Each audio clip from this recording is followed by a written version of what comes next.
Welcome back to another episode of Girls Know Nothing. I know a lot of people, if you are watching it on YouTube, are probably thinking, why are we not sat in our lovely cozy studio in London? But obviously with the weather, the train strikes, and I also have only just recovered from having the flu, which is why I'm sat in my really beige looking living room in comparison to the nice studio.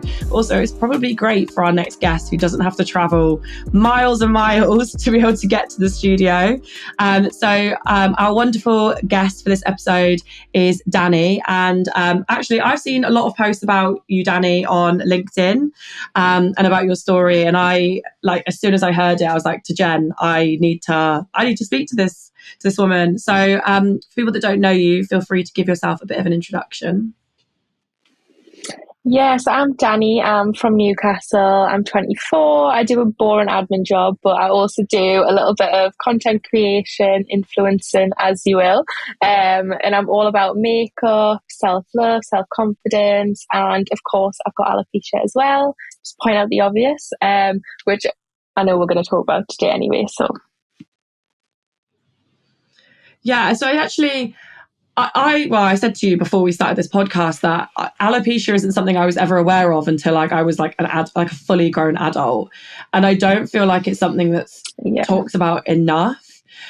So what is alopecia, basically, for people that don't know?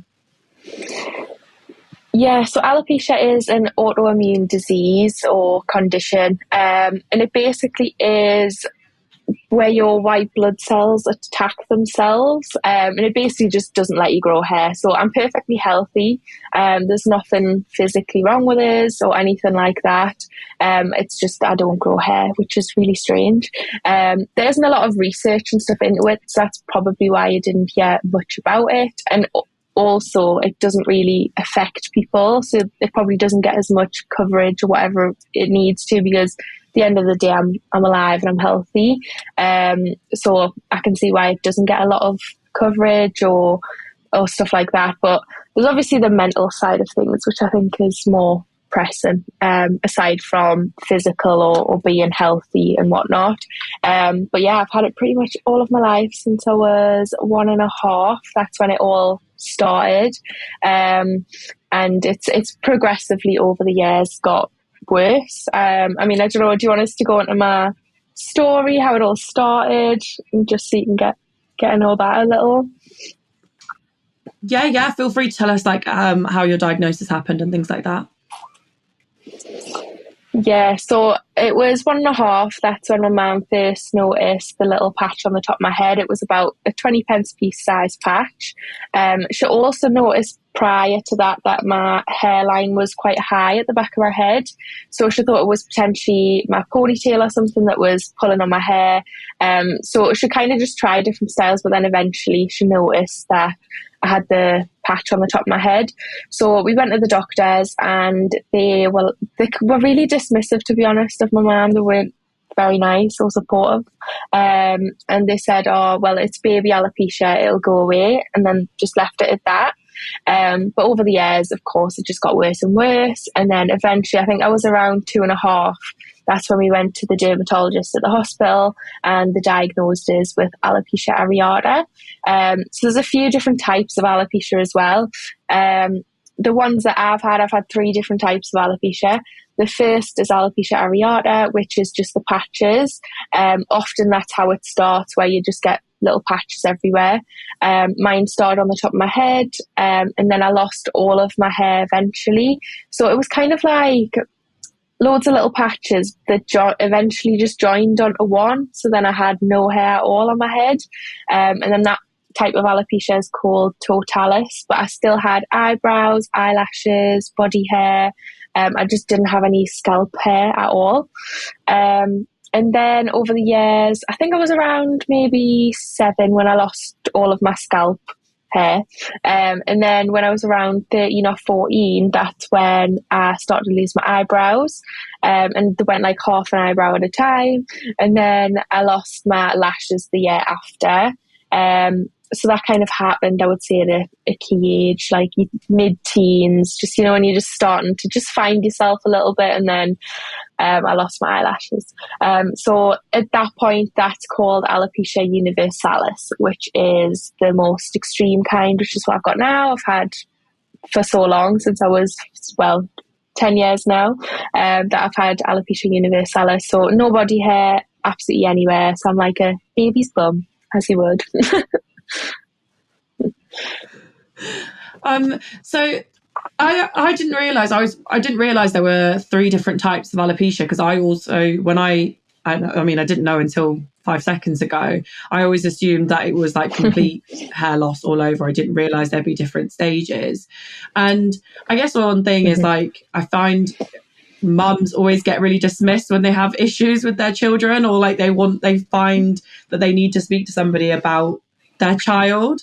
So I can imagine for your mum that was really like stressful. But you know, one thing that I did wonder was, you know, do you think being diagnosed with alopecia at such a young age was probably better or worse than if you were potentially diagnosed as an adult?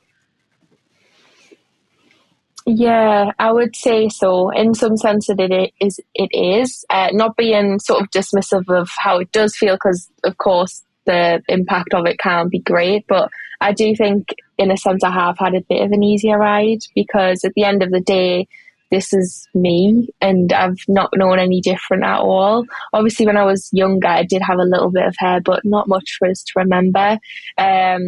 So I definitely think it is a lot easier to accept, because I think someone who's grown up with hair and they've learned how to do their hair, how to do the eyebrows, how to do the eyelashes with hair already, to then that complete 180, and it's totally different, and it's just, they have to relearn everything. Getting into the wig game as well is just a total different ball game, and it's just learning loads of new things, which is obviously traumatizing as well. So I do think I have had a much better ride in that sense. But it has been hard and sometimes, and I suppose it's the fact of kind of like accepting it, but I've had obviously a lot longer to accept it, and my sort of mindset growing up has been, well, I can't change it, like I can't control it, so I might as well just embrace it, be who I am, and just go about my life, because otherwise I would just be very bored and upset my whole life, and I literally can't change it, so what's the point in dwelling on it, really? What was it like growing up? Because children can be very cruel, especially when they don't understand something. So I can imagine growing up and like going into secondary school especially was probably really tough. Yeah, definitely. I would probably say this stage, it's really weird, because I had different stages where I struggled a lot more than I thought I thought I was coping better than I actually was, basically. So in primary school, I did have a little bit of name calling. I was never bullied, like not to that extent, but I have had name call and things like that. And it is hard, like I would used to say to my mum, because obviously it was all on her as well as it was on me. She had to kind of just deal with it as much as I did. And it was my mum who had to kind of deal with people approaching, like they would be on holiday and people would just come up and say, oh, bless her, is she got cancer? Is she going through treatment and things like this? So it was a lot. And it's also like horrible for people to assume that I'm ill like that, which I'm not. I'm perfectly healthy. I just don't have hair. So yeah, it was hard in that sense. And I think the time that I personally felt the struggle the most, and I think it's because obviously I'm my own person, I'm a grown woman now, and it was when I went to uni, which was just really surprising. It was a totally threw us off guard, because I think I went to secondary school, which was an all-girls school, so there wasn't that as much pressure, I would say. I mean, I don't know, I think because being around all girls, you don't feel like you have to go to school with makeup on, and you can just look like a scruff and it's fine. But yeah, I think when I went into uni, there was obviously mixed. It was girls and boys. It was a totally new group, and it's kind of the introduction that I struggle with the most. Of like, do I introduce someone with a full face of makeup and a wig on, or without anything? What's the easiest way to like be like, hi, by the way, without it being a big deal. And yeah, I struggled with that. Like I went to the first freshers event and I remember just coming home crying. Like it was just horrible. Like I hated it. And I don't know, I just think it was like the whole group situation and trying to just fit in essentially, I suppose. And I just totally, I think it's my own fault, to be honest. Like no one cares, but I don't know, I just felt really conscious and like I couldn't make friends or no one wanted to be my friend. Like that's literally was my mindset, which was horrible and hard to overcome. But it's all a journey, I suppose. That gave me a bit of a wake-up call to be like, oh, maybe you're not doing as well as you think you are. Or there's something inside us that I've kind of pushed down maybe. I don't know. Yeah. No, I think I completely understand. Well, I mean, I don't, but I think I get where you're coming from in a sense that, you know, like trying to grow up anyway is hard enough as it is. But when, you know, we talk about, we see confidence issues in men that lose their hair from a young age, and male baldness is a lot more common than cases of alopecia, especially ones as severe as yours. And, you know, I know guys that started to lose their hair when they were 16, 17. And, you know, for them, it was like a massive identity crisis. But I guess with you, it's like, you know, what is normal for you? Like, how do you approach people? And I think I can imagine trying to make friends when you feel like that inside, regardless of whether you're healthy or not, can be really, really challenging. Yeah, I think it's a sense of like feeling like people are going to judge you, or I don't know. I really don't know what it is. And like, it sounds so silly to say like, oh, someone's not going to be my friend because I've got no hair, because that's just not the case. And I have made friends. I've had loads of friends and good friends, and it's just like, I don't know why I kind of had that limitation or view on myself maybe. But I suppose like everyone has insecurities, but it just overwhelmed us maybe because of the whole new situation. And just I think that was the biggest thing, was how do I introduce myself? Like, how do I go about this without it being awkward or embarrassing? Because I don't want anyone else to feel awkward about it either, because obviously I'm so open about it, I don't mind. But it's just the fact of like, I'd be so embarrassed if someone like accidentally said something like, oh, can I borrow your shampoo? Do you know what I mean? Like, I'm just trying to think of a stupid example. But like, people, like, that's one thing that someone said to us before, and then they're like, oh, wait.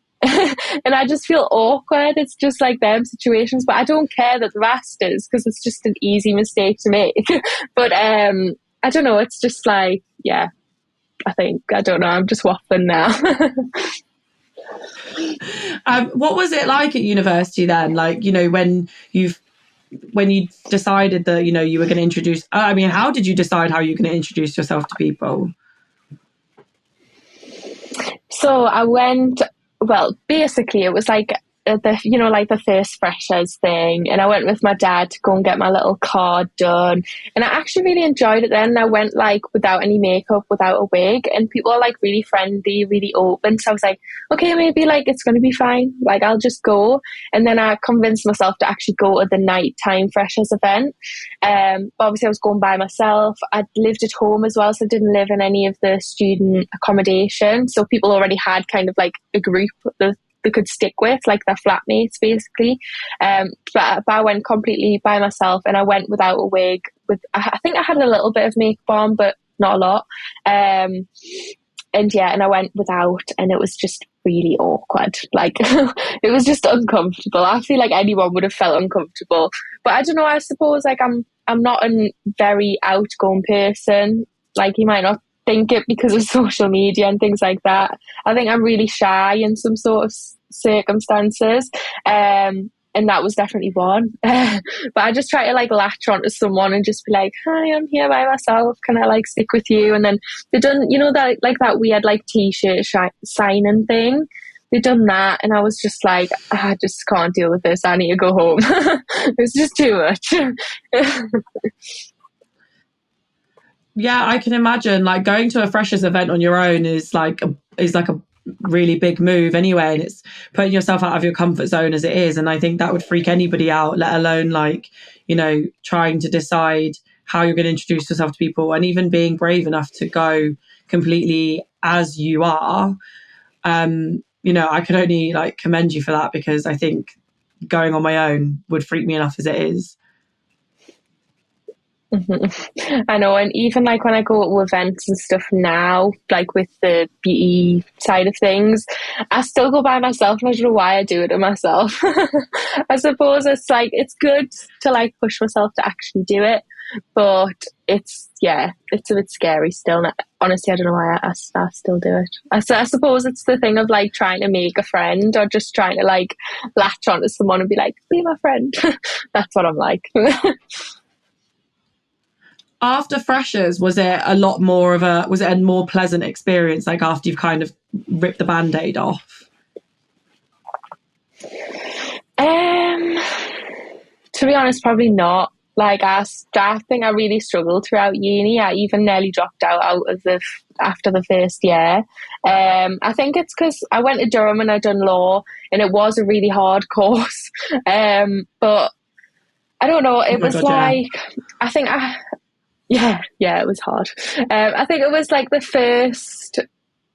first interaction obviously gave us a bit of a shock, and I was like, okay, not a great start, but I went and I just kind of like went for I just had to think of the bigger picture and think at the end of it, I'm going to have a law degree.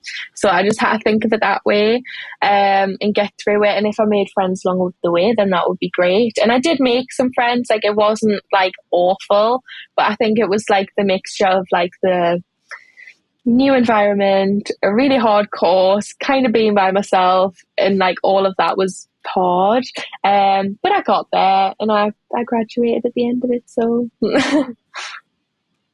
honestly, that's amazing. Studying law on its own is like a minefield, and it's so challenging, especially at Durham. So you literally didn't make it easy for yourself by picking that. But no, it's amazing that you did that and you graduated, and you didn't give up, essentially.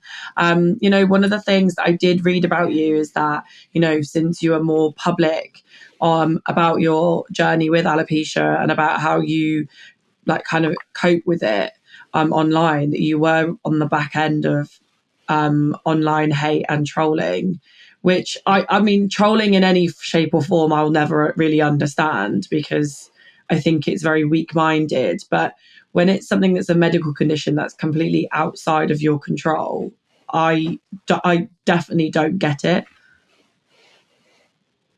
No, I know, it's awful. Like, to be honest, the most I've received is recently. And I, like, even growing up, like, I was never bullied. I was never, like, I didn't really have a hard time growing up. And then when I got into the whole social media world, it was such a shock, and I really wasn't expecting it. And when I first come into social media and doing what I do now, I think I was probably a little bit oblivious to it, or naive, I suppose.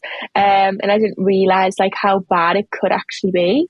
And people don't actually care what they say. They really don't. Like, there's no limits. Like, there's people making jokes about cancer. Like, that's how sick it gets.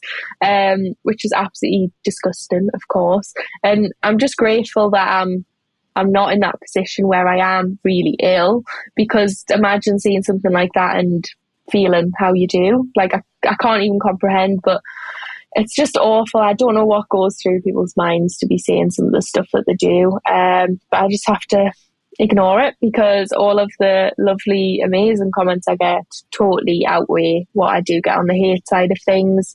But most of it is someone without a profile picture, or a young boy who's on their phone past their bedtime, something like that. Like, it's just a bit silly. But yeah, I've just got to try and push through it, remain positive. I know in the beginning, when you first start receiving trolling, it's usually a lot harder to deal with, because you don't really understand why you're getting it, or like, why it's happening to you. But, how did you initially cope with it, and how have you now built that resilience in order to see it and be like, actually, it's got nothing to do with me? Yeah, I feel like it's more of a, because I've got the people around us who love us, basically. Like, you've got who you need, and that's all that does really matter. But I suppose now I used to like respond a lot to it and try and fight them back because I would get really annoyed. But now I can just see there's no point. There's no point trying to talk sense into someone who doesn't want to listen or whatever. I'm just wasting my breath. And I think I feel like I've got a little bit of a, what's the word? Like I want to protect people like me. Like I don't want to show people what people are saying. So I don't want to use my platform to be like, look what someone said about us and try and fight them on my story when it's not.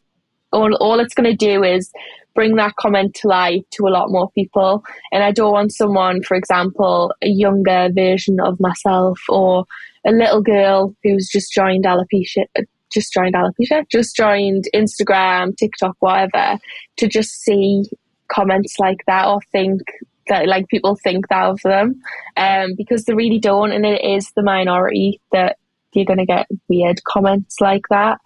So it is a sense of like sometimes I get really annoyed and I would just want to reply to some people and just gets us so annoyed, but then I just don't want to because I just want to like protect other people and be like, no, that's not what people actually think. It's just some keyboard warriors just sitting there doing their thing. It always is the same types of people as well, isn't it? Like you said, it's usually a kid that's up past their bedtime or someone without a picture who's not even brave enough to own what they're saying to you.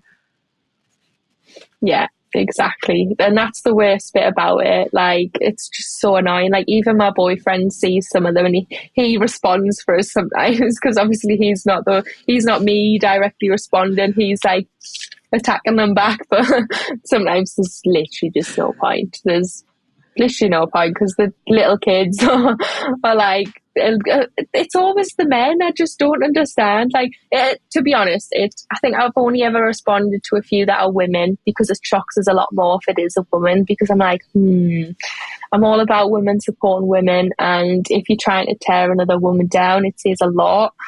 Whereas if it's a man, then just brush it off, it's fine. But when it's a woman, it's definitely worse. I don't stand for that.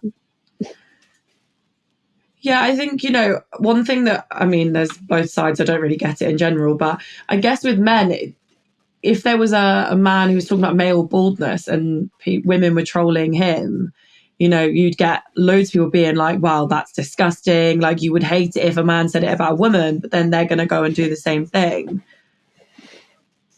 Mm-hmm. Yeah, I know. It's kind of like that roles, isn't it, with men and women? And I don't know. I feel like there is a little bit of a thing about male baldness as well, because I don't know. I'm not a man, so I can't really comment, but I do think it can affect men a lot more than they want to let off, maybe. But that's the issue, is that with men, they don't want to show any weakness, so they just have to act as if it doesn't bother them. Maybe that's how I feel about some men or some people I've spoken to with alopecia.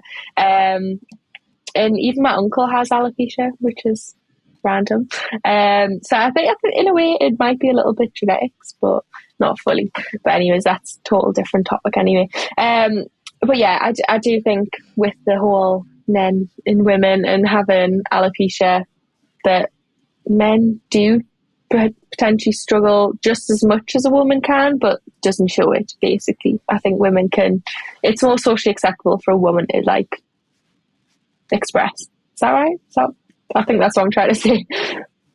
So I can see behind you, I think it's behind you, you've got some wigs.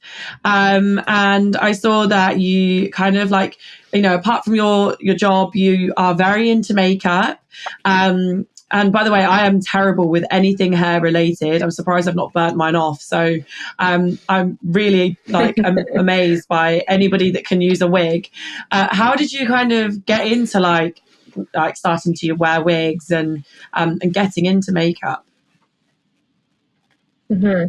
So I think it is all obviously fully linked with having alopecia. So I think I got into the makeup side of things and the wig side of things as my alopecia was getting worse. I think I got my first wig when I was around 6 or 7, so when I lost the majority of my hair.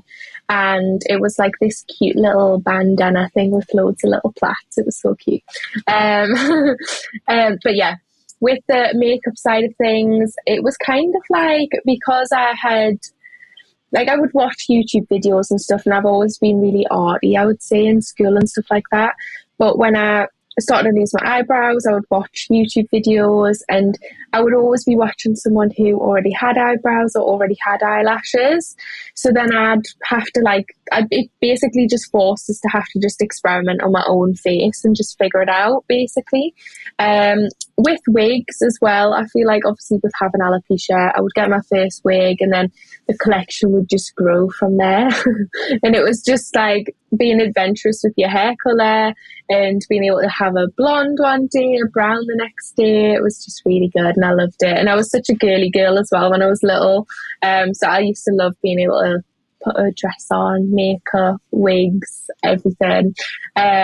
But yeah, I absolutely love wigs, as you can tell. I've got quite a few, and I just like being able to just try loads of different colours, basically, and yeah, just go from there. I guess so. It's like makeup a bit of kind of an escape and a bit of a comfort for you, as well as something that you're really interested in. Yeah, definitely. I love like, not just because like makeup isn't just something I use to basically hide what I have. It's something that I feel like I can use to express or create, and yeah, just create loads of different looks. Like there's sometimes I've got blue eyebrows or red eyebrows and random funky lips, so that's obviously not stuff I'd really go out the house in. It's more just the creative side of things and kind of being arty on my face. So yeah, I love it. But yeah, I don't know, I think it's with having so many wigs as well, it lets me create all these looks. I would say with the makeup and the wigs combined, it's kind of become a little thing. Did you struggle when you first wanted to get into makeup because there were a lack of people out there that basically represented what you look like? Yeah, definitely. So I suppose like someone with eyebrow hairs, for example, they can use a pencil to fill them in. If I just use a pencil, you can tell I've just took a pencil and drew it on my face. Like there's no texture, there's nothing kind of lifted off my face other than like it's just flat and it's just coloured in, so it's just really obvious. So the thing I lacked from watching other people was trying to make my eyebrows look as realistic as possible, and that's just something I just had to learn and had to pick up and try different products. Like try pomades, pens, eyebrow transfers, just trying absolutely everything to just try and get them as realistic as possible. Like what I would rack my brains to think, right, what can I use to get a little bit of texture in them, to get those hair strokes to make them look really realistic. And I think it was just experimenting, and I was just really open to just trying new things, and I wasn't afraid to just try something on my face and just go for it. And I think like once I like got somewhere with my eyebrows and I was happy with them, that's when the whole like side of makeup, and I wanted to like share it with social media, and that's when I started on the social media side of things and started with my platform and things like that. And then in a way with it kind of like I started doing content creation because I love makeup, not because of having alopecia and whatnot. Like the alopecia advocacy kind of came like after, and in a way the way you look at it now, you would probably think it would be the other way around. But no, it definitely started from the makeup side of things, because I was fine to go online just as I am without a stitch of makeup on, nothing on my face. And I didn't really care. And I think that's kind of what attracted the alopecia audience, because it can help a lot of people, I suppose. Yeah, and it just grew from there. Yeah, I guess like, there was probably like, younger versions of yourself, right, that were looking for somebody to kind of who did makeup and then found you, and that's kind of like probably where it kind of kicked off and became a lot bigger. You know, I remember like trying to learn makeup for the first time. I used to use like blue eyeshadow that you get from like free magazines back in the day, and like that was a nightmare in itself. So like, you know, trying to learn to do makeup is like virtually impossible, I think. And when you first came on, I was like, oh my God, our makeup's immaculate. And I've just literally shoved a bit of bronzer on my eyelids and was like, I'll call it a day. No, to be honest though, like you using that blue eyeshadow and everything, we've all been there. I feel like we've all been through like those awful makeup stages, you know, like when there was the thin brows and we had those really thick blocky brows, and everyone's been there. So makeup in itself is a whole learning curve, whether you've got hair or not. Is I guess what has been like the best, like what was your best piece of content that you put out there and you were like, I'm so proud of this? Oh, I feel like, to be honest, it's my eyebrows. I feel like, and after everything that I post, my eyebrows always seem to be the ones that catch people's attention the most. And I don't know what it is. I think, I suppose like some of the content that I'd seen before, or someone trying like unshaved eyebrows, for example. So just anyone with a blank canvas would always just draw them in with a bit of pencil or something like that. So I suppose what I was doing was a little bit different to what was out there, and it would always attract a lot more attention. So I remember I'd done a eyebrow tutorial and I was using an eyeliner. Sounds random, but it was kind of like a pomade / gel eyeliner consistency. It was kind of like that, and it just worked really, really well for trying on my eyebrows. And I think like trying an eyeliner on your eyebrows, like it just doesn't make sense, but it worked, and they actually looked quite good, if I say so myself. Like it, just because I could create the fluffiness and the eyebrow sort of look. So I think that's just what attracted people, and a lot of my eyebrow stuff went viral. And my first ever viral video was definitely my eyebrows. People were going crazy over them. What was your reaction when you like kind of saw that first viral post? I'm trying to remember, because I was definitely shocked, because I was like, oh my gosh, everyone's seeing this, and it was like getting into the thousands and it was creeping up to the millions, and I was just like, oh. And it was then it obviously the bad comments would come and then the good comments would come, and it was just crazy. It was exciting, definitely. And it was good because I felt like I was helping a lot of people as well, and from there I would get a lot of people with alopecia messaging us for advice and things like that. So it was great, and it really definitely kick-started everything. And I love what I do, and I love being able to just be creative, and the social media side of things allows us to be creative. So I love being able to do that. If you never got into the social media stuff, like what do you think you'd be doing now as your full-time thing? Like, would you have ever pursued a career in the legal industry or not? Probably. As bad as it sounds, I did just want to do law because of the money. Just because I thought, if I'm going to spend all this time, if I'm going to spend all of this time in school and all of my years like in school, university, then I want to be rich. Like I want to be like, have a good retirement and enjoy my life and not have to worry about money. So I just try to think, because it's so hard when you're young and you've just got to choose something so early what you want to go into, and you've got to choose this when you're in your teens. And I'm like, I have no idea what I want to do for the rest of my life, but I have to decide right now. So in my head I was just thinking, right, what can give me a good steady income and I won't have to worry? So it was law. So to be fair, yeah, I'd probably say I would have went into law maybe. And I did, like, just before all of the social stuff, I did actually like go to a they're called like training contracts. I did apply for one of them and I nearly got it, but I didn't.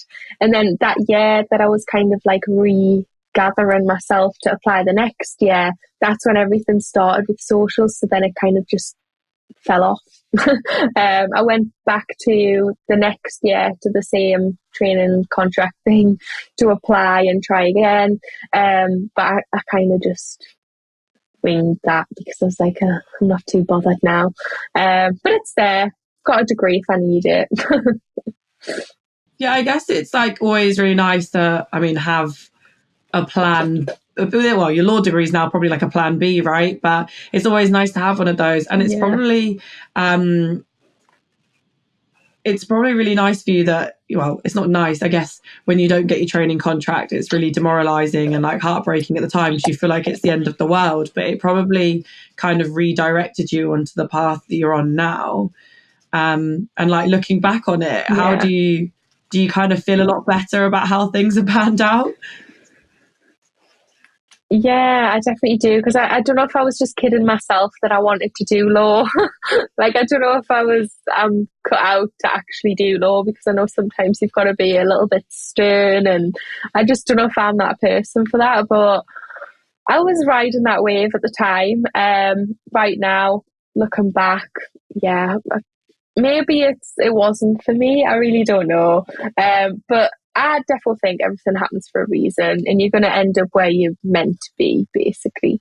So I feel like I'm heading in the right direction where I want to be and what I want to actually do. Like, truly passion-wise, what actually makes us happy and what I enjoy doing is makeup, and what I'm doing now on the content creation side of things. So would I really have been happy behind a desk and fighting someone's case? I don't know. Maybe, but I don't think so.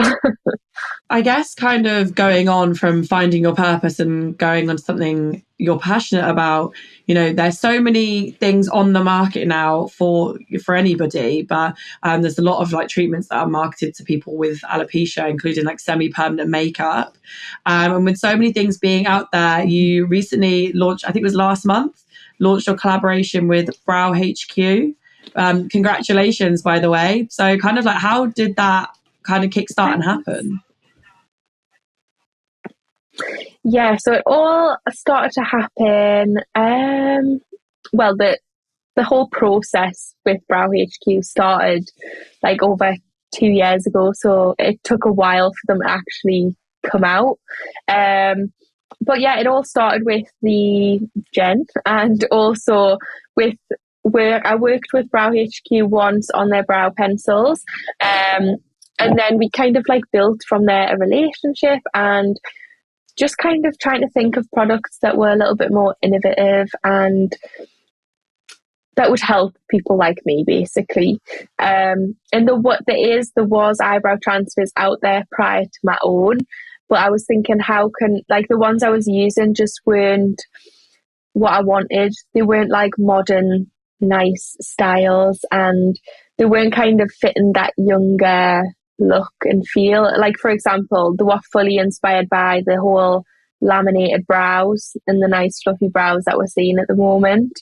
And me, with having alopecia, I could never have fluffy laminated brows, and that's just so heartbreaking.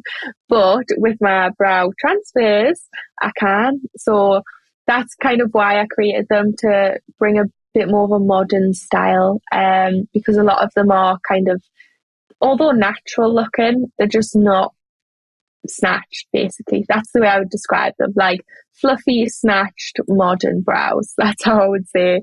And it all just came about just from collabing before, and then just building on that, and just thinking, because Brow HQ, she also had a little bit of a connection with alopecia. She works obviously a lot doing semi-permanent makeup for people with cancer, with alopecia, so she's been around that industry, and she can see the impact that things like this can have, but she could also see the benefit of having a more temporary option than the semi-permanent option, which the brow transfers can bring.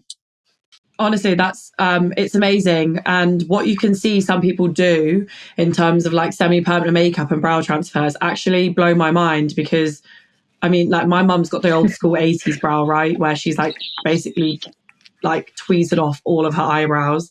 So when I see people that have had like even transformations in that sense, I'm just like amazed by how good things look.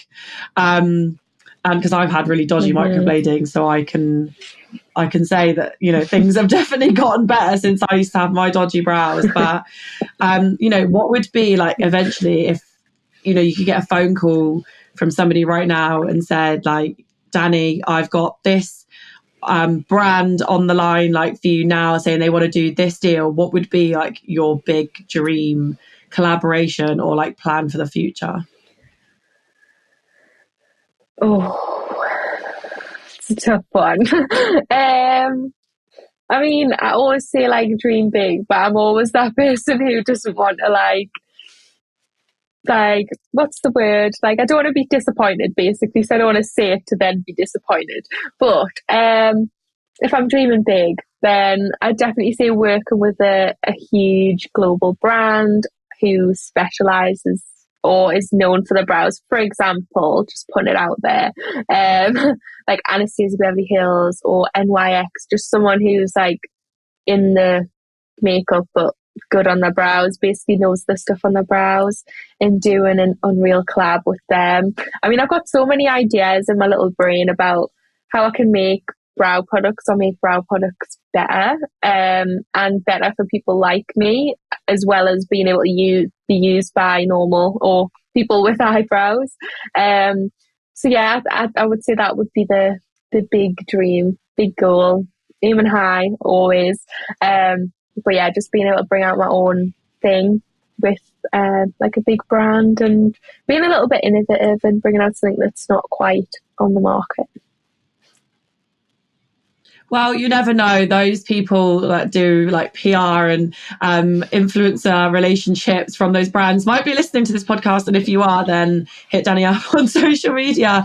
But no, that's honestly, I think it's always it's really important to dream big and to aim high, because, you know, I feel like if you set yourself too low, I think you'll also get disappointed. But I always end the podcast kind of with a similar final question.